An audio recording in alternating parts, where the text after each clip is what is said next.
Olá pessoal, dando continuidade aí ao nosso capítulo 3, nós vamos continuar estudando o gênero romance.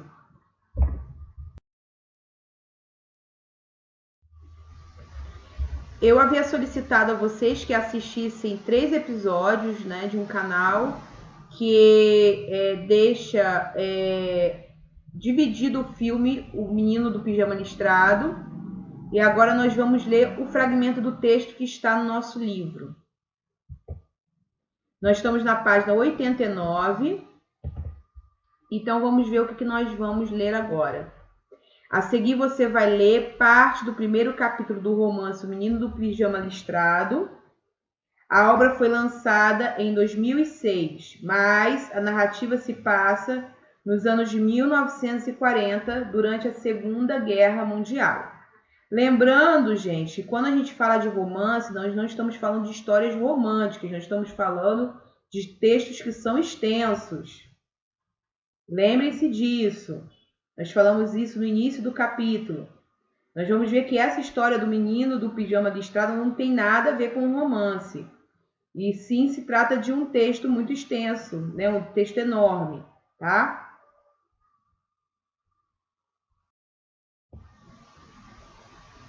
Então, nós vamos para a nossa leitura 2. 1. Bruno faz uma descoberta. Certa tarde, quando Bruno chegou em casa vindo da escola, surpreendeu-se ao ver Maria, a governanta da família, que sempre mantinha a cabeça baixada e jamais levantava os olhos do tapete. De pé no seu quarto, tirando todos os seus pertences do guarda-roupa e arrumando-os dentro de 4 caixotes de madeira, até mesmo aquelas coisas que ele escondera no fundo e que pertenciam somente a ele e não era da conta de mais ninguém. "O que você está fazendo?" ele perguntou tão educadamente quanto pôde, pois, embora não estivesse contente por chegar em casa e descobrir alguém remexendo nas suas coisas, sua mãe sempre lhe dissera para tratar Maria com respeito e não simplesmente imitar a maneira com que seu pai a tratava.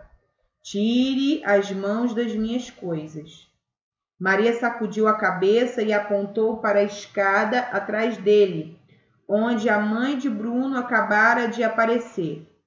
Era uma mulher alta, de longos cabelos ruivos, presos numa espécie de rede atrás da cabeça. Ele estava retorcendo as mãos em sinal de nervosismo, como se soubesse algo que ela não quisesse falar ou alguma coisa em que não quisesse acreditar.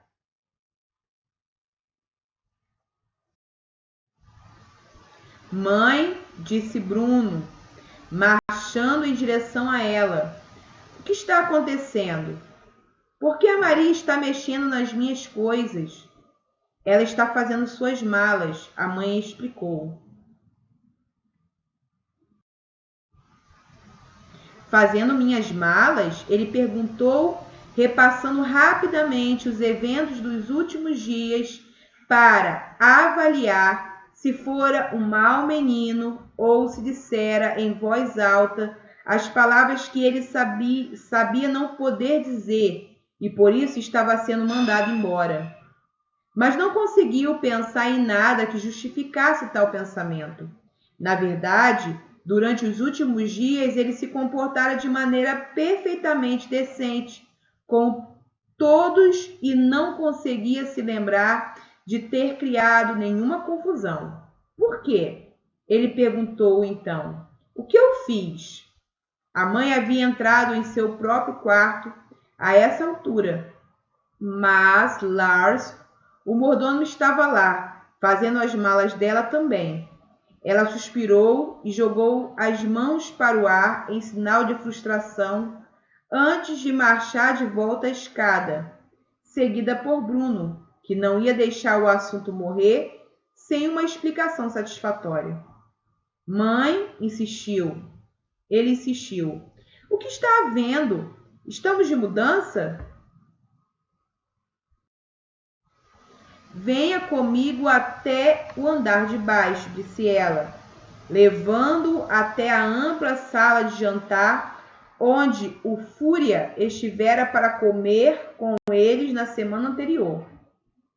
Conversaremos lá embaixo. Bruno desceu as escadas correndo e até a ultrapassou na descida, de maneira que já estava esperando pela mãe na sala de jantar quando ela chegou.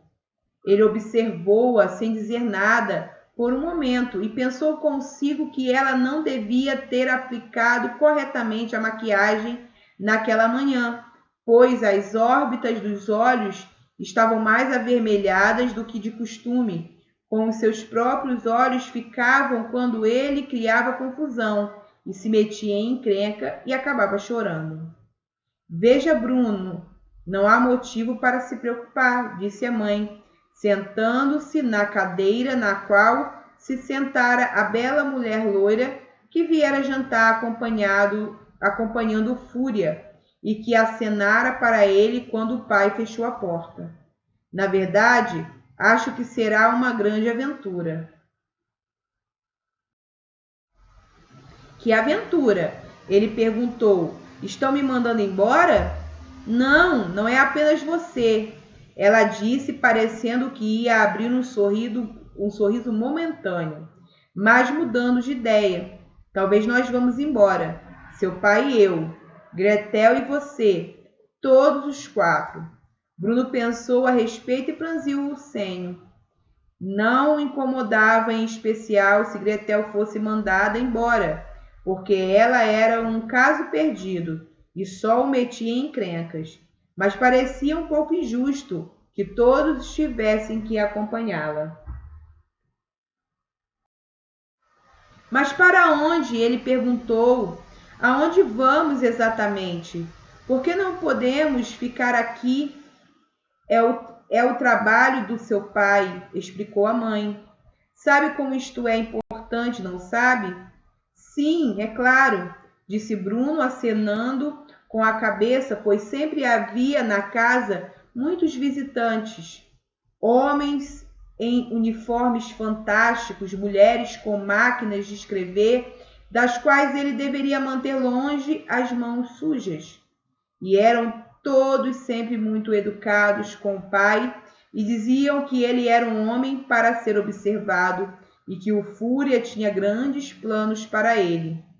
Bem, às vezes quando uma pessoa é muito importante, prosseguiu a mãe, o homem que o emprega lhe pede que vá a outro lugar, porque lá há um trabalho muito especial que precisa ser feito. Que tipo de trabalho? Perguntou Bruno, porque se fosse honesto consigo mesmo, e ele sempre tentava ser, teria de admitir que não sabia ao certo qual era o trabalho do pai. Na escola, todos conversavam um dia sobre seus pais, e Cal dissera que seu pai era quintandeiro, o que Bruno sabia ser verdade, porque o homem cuidava da quitanda no centro da cidade. E Daniel dissera que seu pai era professor, o que Bruno sabia ser verdade, porque o homem ensinava aos meninos maiores, dos quais era sempre o melhor manter distância. E Martin dissera que seu pai era chefe de cozinha, o que Bruno sabia ser verdade, porque nas vezes em que o homem vinha buscar Martin na escola, sempre vestia bata branca e avental xadrez, como se tivesse acabado de deixar a cozinha. Mas quando perguntaram a Bruno o que seu pai fazia, ele abriu a boca para dizer-lhe e então percebeu que ele próprio não sabia. Só era capaz de dizer que seu pai era um homem para ser observado e que o Fúria tinha grandes planos para ele. Ah, e que ele também tinha um uniforme fantástico. É um trabalho muito importante, disse a mãe, hesitando por um momento. Um trabalho que precisa ser feito por um homem muito especial. Você consegue entender isso, não é? E todos nós temos que ir também, indagou Bruno. Claro que sim, disse a mãe. Você não gostaria que seu pai fosse até um novo trabalho e sentisse solitário lá? Gostaria? Acho que não, disse Bruno. Mas e quanto à nossa casa? Perguntou Bruno. Quem vai cuidar dela enquanto estivermos longe? A mãe suspirou e olhou o quarto ao redor como se nunca mais fosse vê-lo novamente. Era uma casa muito bonita e tinha ao todo 5 andares.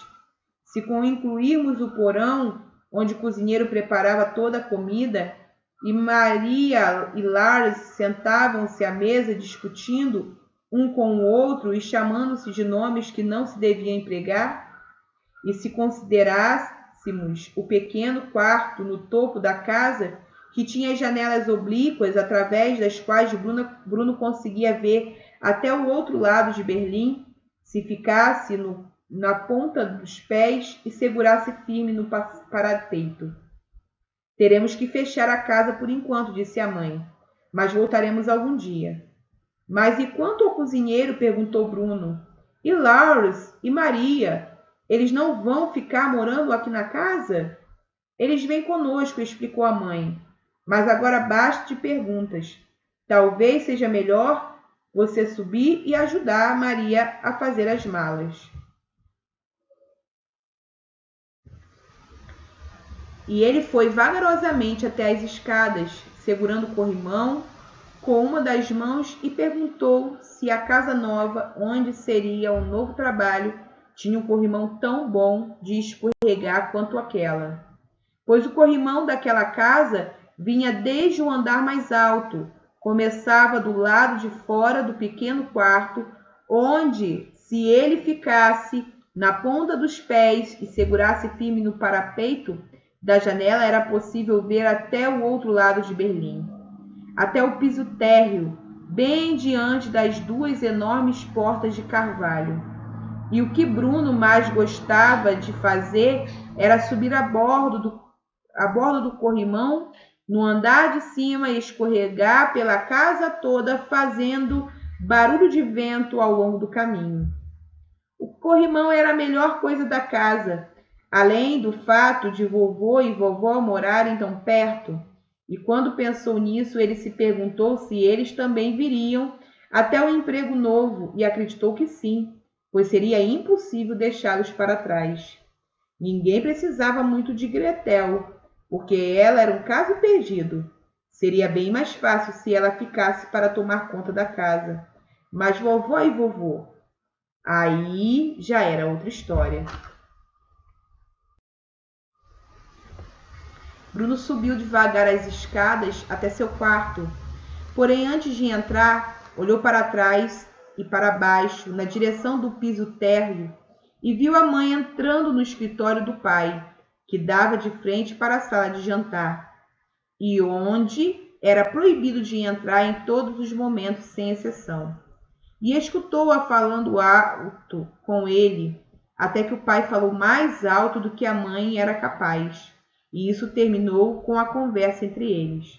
Então a porta do escritório se fechou e, como Bruno não conseguiu mais ouvir nada, pensou que seria boa ideia voltar ao seu quarto e assumir a tarefa de fazer as malas, porque senão Maria era capaz de retirar todos os seus pertences do guarda-roupa sem o devido cuidado e consideração, até mesmo as coisas que ele escondera no fundo e que pertenciam somente a ele e que não eram da conta de mais ninguém.